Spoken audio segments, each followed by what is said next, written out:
Nous allons commencer la deuxième partie de notre journée, de notre colloque, de notre 9e colloque. Et je donne immédiatement la parole à l'animatrice de cet après-midi, Nathalie Sherman.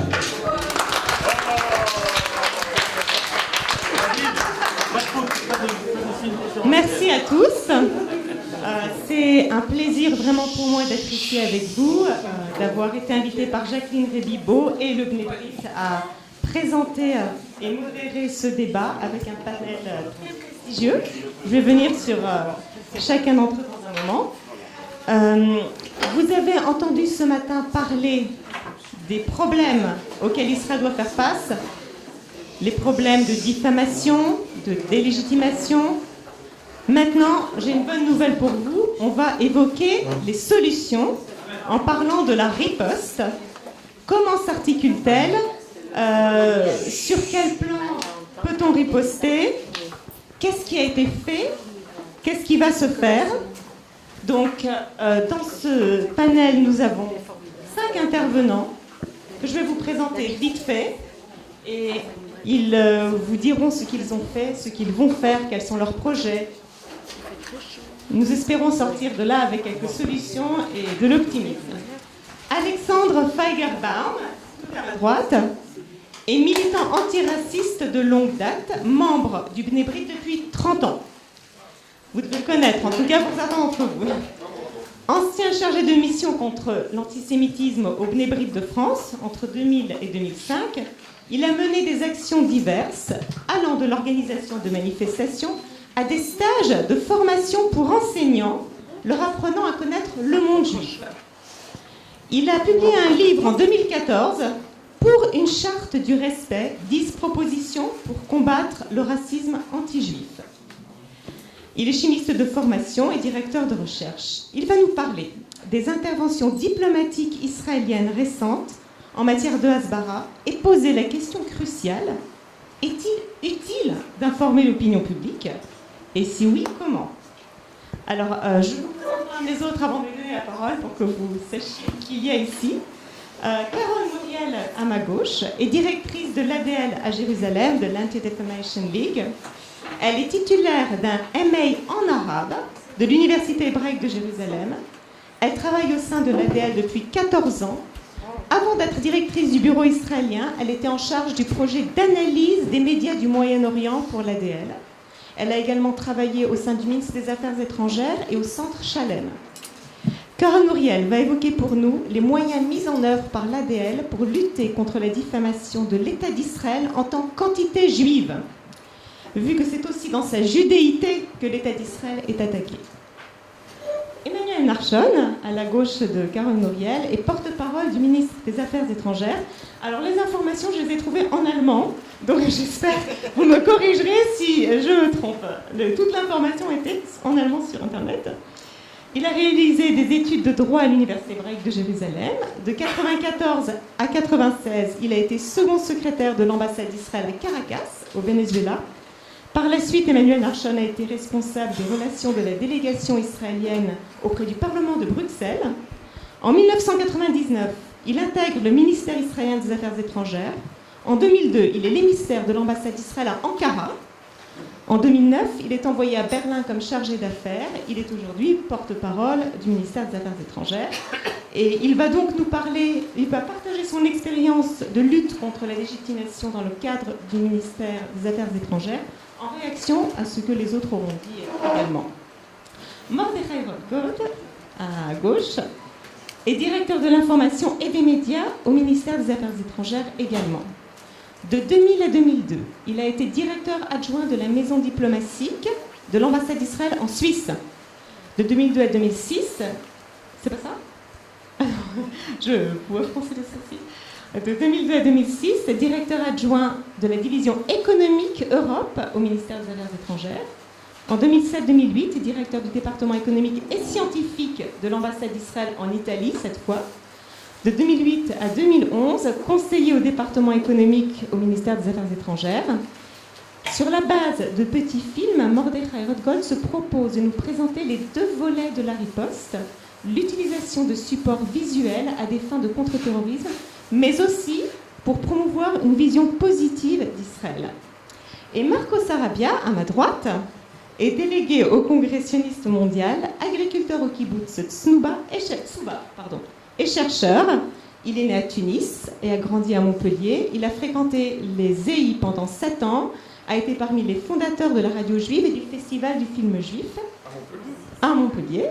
Avec son CAPES de mathématiques, il enseigne en France pendant 5 ans. Il est monté en Israël en 1989 avec son épouse et choisit alors de vivre au kibbutz Tsouba. Au kibbutz, il dirige pendant 15 ans la plantation fruitière et les vignes. Il est actuellement chef de laboratoire de recherche industrielle à l'usine du kibbutz.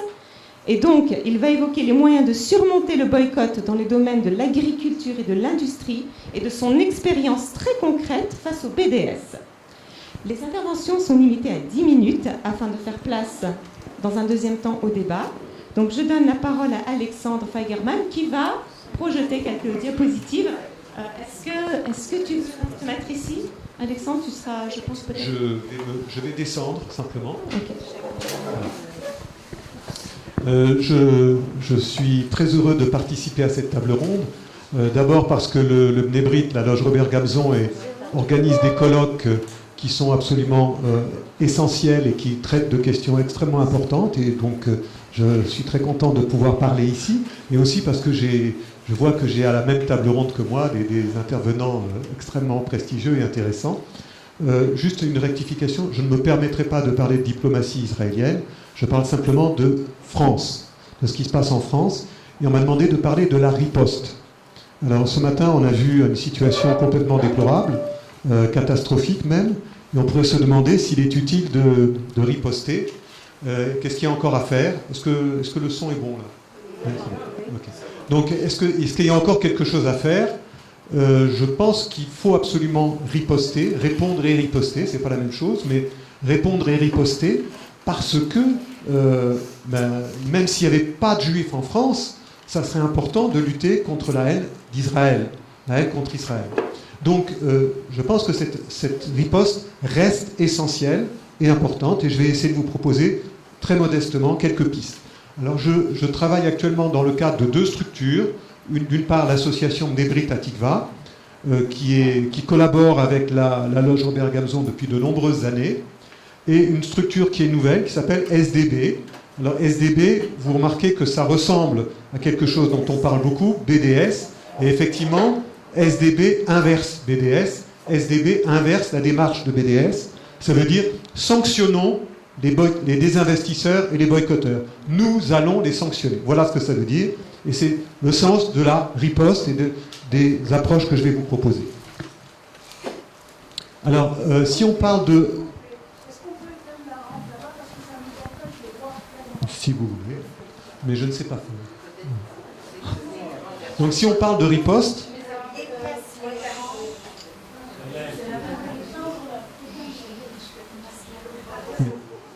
Si on parle de riposte, on peut l'envisager de plusieurs façons et à plusieurs niveaux.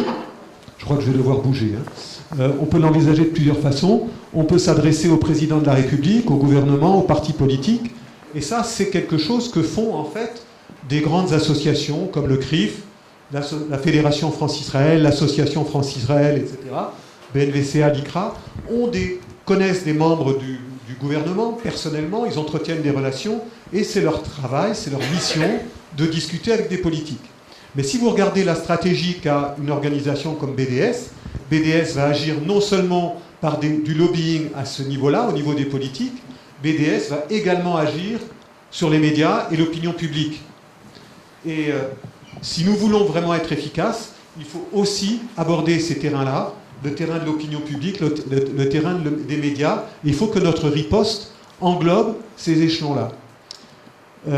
Et ça, c'est pas tellement fait par les grandes associations dont je viens de parler, c'est fait beaucoup par des associations de citoyens, du EJF le fait à sa façon dans son domaine, des associations de bénévoles, comme par exemple le Mouvement pour la paix contre le terrorisme, et des loges, des associations Bnei Brit participent à ça. Alors je vais les rechanger. Alors les actions qu'on mène, qu'on peut mener, ça C'est plutôt de la réaction, courrier, forum, réseaux sociaux. Ensuite, des procès, des colloques. Il se passe beaucoup de choses pour les procès et pour les colloques. Alors, les colloques, comme aujourd'hui, c'est comme celui qui est mené, c'est quelque chose d'extrêmement intéressant et important, parce qu'on va inviter des gens comme M. Lachon ou M. Rothgold ici. Ils vont vous dire ce qu'ils savent, mais en même temps, ils vont entendre votre message, le message que vous voulez leur faire passer, parce que par les discussions, vous allez pouvoir vous adresser à eux. Donc, on a également la possibilité d'interagir, de riposter par des films, des théâtres, des pièces de théâtre. Évidemment, on ne fait pas chacun une pièce de théâtre pour réagir, mais on peut faire la promotion d'un film, la promotion de pièces de théâtre, des articles, des livres, des BD, et plus généralement, il faut faire de la contre-propagande. Alors, on parlait ce matin de propagande, et on disait, mais non, on ne va pas faire de la propagande. En réalité, si nous disons des choses vraies, a priori, ça peut être suffisant comme propagande. Le tout, c'est de savoir comment les dire, comment les mettre en forme, comment les emballer, comment les présenter. Et je vous donnerai évidemment quelques pistes. Et l'une de ces pistes, c'est la présence dans la rue face à BDS. Alors, on parlait de livres, films. Il y a quelques... Tu veux appuyer sur... Non, ça ne marche pas. C'est parti. Voilà. Donc, il y a... C'est moi-même qui marche avec lui. Voilà, il y a quelques années, il y a 2 ans en fait, j'ai fait un livre. Alors, je l'ai fait avec beaucoup de gens ont collaboré, notamment au sein du Mnébrit, mais des gens de toutes les religions ont participé, ont aidé. C'est un petit livre qui s'appelle Pour une charte du respect. Il est en vente en haut. 10 propositions pour combattre le racisme anti-juif. 10 propositions, 40 pages. Quelque chose qui est fait pour être lu rapidement, de manière à ce qu'on saisisse le message immédiatement. Dans ce livre, la proposition principale, c'est que tout le monde a des droits et des devoirs, et que tout le monde doit respecter tout le monde, tous les religieux doivent respecter les autres religions. Et je rappelais que la République a imposé sa loi aux Juifs en 1807, c'est pas la République, c'était Napoléon, aux chrétiens en 1905, et je disais que maintenant c'est le tour aussi de l'islam qui doit rentrer dans le moule de la République. Cette proposition-là n'a pas été suivie, mais d'autres propositions qui sont parmi les 10 propositions ont été reprises, notamment au mois de mai, le 9 mai, le Premier ministre a présenté 80 mesures contre la radicalisation. J'ai eu le plaisir de voir qu'il avait repris quelques-unes de ces propositions.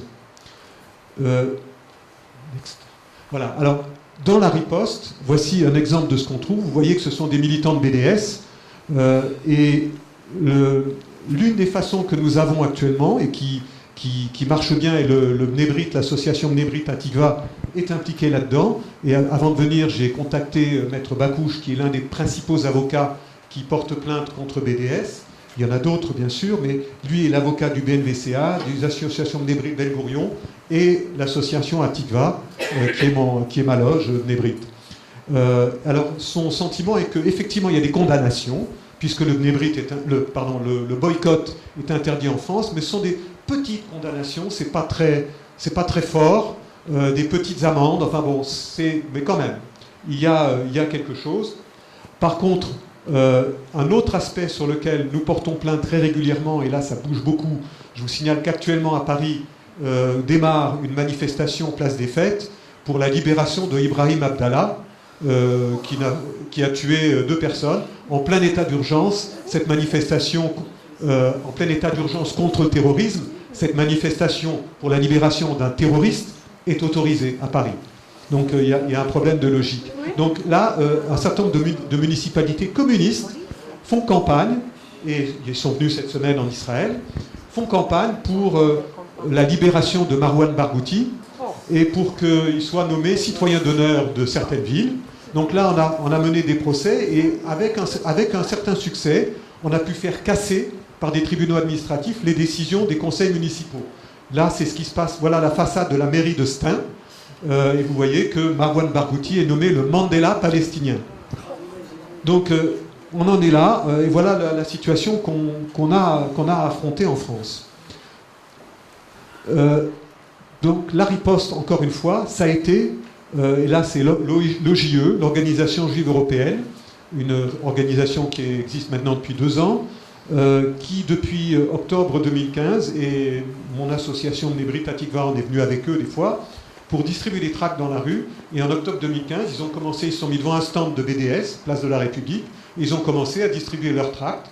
Et ça s'est très bien passé. Il paraît que c'était plutôt les gens de BDS qui se sentaient pas très à l'abri. Je pense que le JE avait dû ramener son service d'ordre. Mais voilà, donc reprendre position dans l'espace public, c'est quelque chose d'important. Ne pas rester que dans des articles ou des emails qu'on diffuse entre nous. Donc, d'où l'idée qui nous est venue de créer SDB, c'est quelque chose d'assez récent.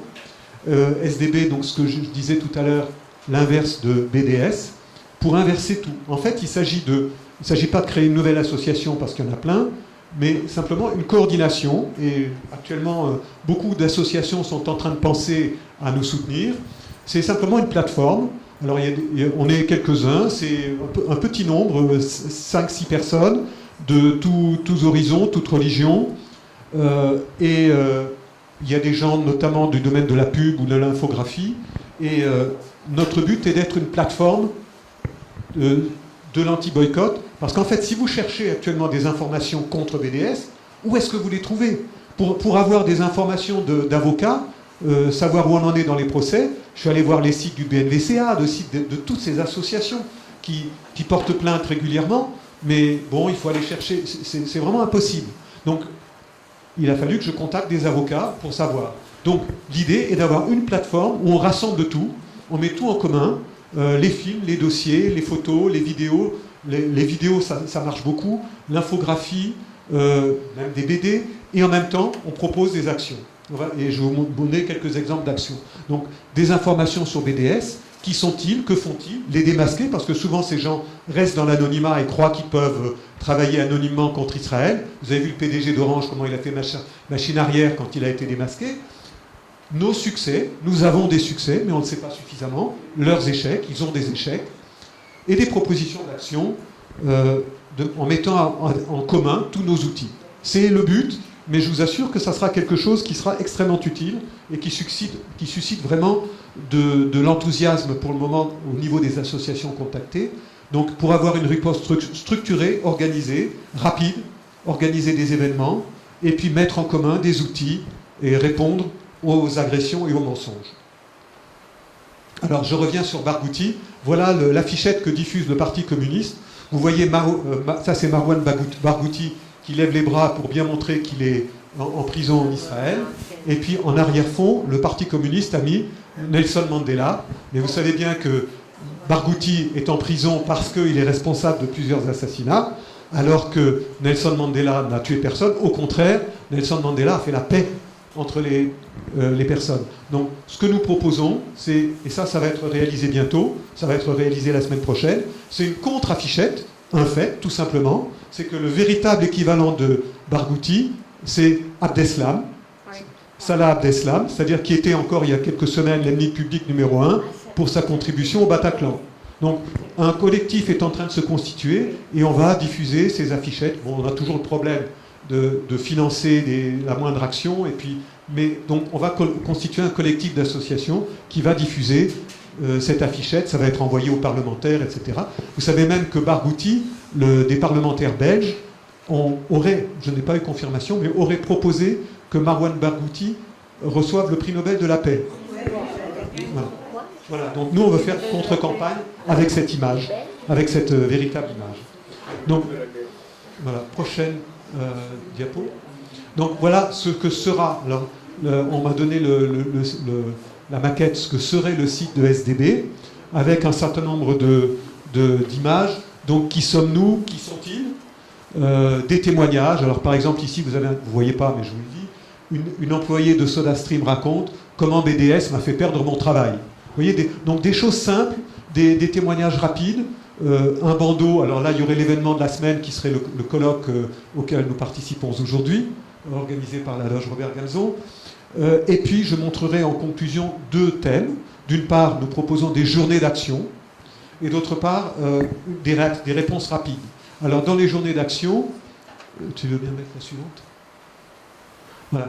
Exemple de journée d'action, alors je ne sais pas encore si ça s'intitulera la journée du grand mensonge, pour contrecarrer ce qu'on appelle le narratif palestinien, ou la fête de la vérité, je ne sais pas encore, mais en tout cas, il y aura certainement des ventes de produits israéliens, et ce sera en fait une manière de mettre en commun les efforts de différentes associations pour rendre l'information accessible, visible et conviviale, pour intéresser les médias, quitte à ce que nous utilisions la provocation, parce que des fois, il n'y a pas d'autre façon de se faire voir, de se faire entendre, et reprendre place dans l'espace public, d'où nous avons été carrément effacés, pratiquement effacés. Je montre encore une proposition d'action qui sera sur le site. Donc réagir, donc prochaine. Alors ça part de. En fait, il y a quelques semaines, on se promenait, Tony et moi, place de la République à Paris, et on a vu un graffiti très sympathique qui disait tout simplement, c'était comme ça sur un mur place de la République, le mur de la garde républicaine, il y avait écrit, tenez-vous, vous voyez, voilà les vérités qu'il peut y avoir, Israël stérilise les Noirs. Et alors, on était là, on était tout bête devant ça. Qu'est-ce que vous voulez faire? On n'a pas l'habitude d'avoir une bombe de peinture sur nous, on n'a pas des gros feutres non plus, et on s'est dit, peut-être qu'on va mettre à la disposition des gens qui, comme nous, si on avait un autocollant, on le sort de notre poche, et on le plaque sur le graffiti, et voilà, on le met. Et donc, c'est ce qu'on a proposé, et c'est l'association, tu veux bien le passer à la suivante? Voilà, des autocollants qui sont maintenant repris pour le moment par l'association Europe-Israël, sur des personnalités non juives qui ont fait leur place dans la société israélienne pour bien montrer qu'Israël est une vraie démocratie et que ça signifie quelque chose et qu'il n'y a pas d'apartheid en Israël, que cet apartheid sur lequel BDS fait sa campagne n'existe pas. Donc on a un juge à la Cour suprême, on a un ancien ambassadeur d'Israël et on a également une américaine qui est présidente de l'association arabe pour Israël. Donc voilà des manières de présenter ou de réagir rapidement. Il suffit que chacun puisse télécharger chez soi ces petits autocollants, c'est un quart de page, on le sort de sa poche, on le met, et voilà, très discrètement et très rapidement, on a pu réagir. Voilà, donc ce sont des pistes que je vous ai présentées, et puis je vous remercie, j'espère que j'ai tenu dans le temps, et que j'espère vous donner des pistes. Et puis aussi, je crois, ce qui est important, c'est pas seulement des pistes, mais c'est aussi de l'espoir. Parce que ce qui manque dans la communauté juive actuellement, c'est de l'espoir. Et je crois que nous avons en face de nous une certaine résignation. En ayant des outils simples, des choses faciles, des capacités de réagir, en montrant qu'on peut agir en commun, et il y a un collectif qui est en train de se constituer autour de SDB, eh bien je pense qu'on peut en même temps redonner de l'espoir et des possibilités d'action. Merci de votre attention.